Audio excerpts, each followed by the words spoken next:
علیکم ورحمۃ اللہ وبرکاتہ۔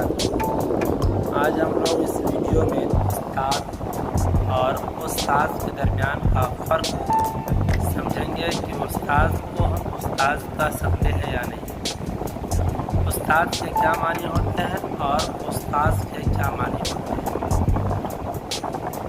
ایسا شخص جو کسی کو ایسا کام سکھائے جس کا تعلق کسی فن وغیرہ سے ہو، مثلاً گاڑی چلانا، گاڑی ٹھیک کرنا، فن وغیرہ کا کام، تعمیراتی کام، کپڑے سینا، لوہے، لکڑ، پتھر، سیمنٹ اور دیگر کام سکھانا جن کا تعلق ہاتھوں سے ہو اسے ہم استاد کہتے ہیں۔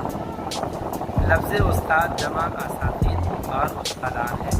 یہ لفظ فارسی کے ہیں۔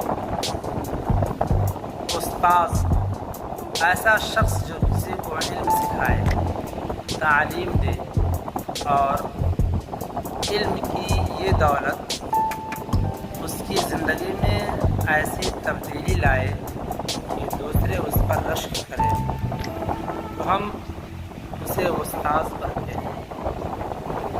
استاذ کی جمع اساتذہ ہے۔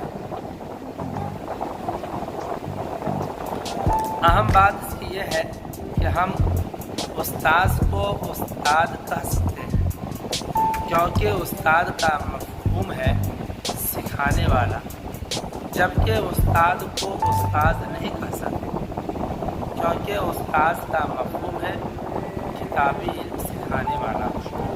استاد فارسی لفظ ہے، جمع اس کی اساتید ہے۔ استاد عربی زبان کا لفظ ہے جس کے معنی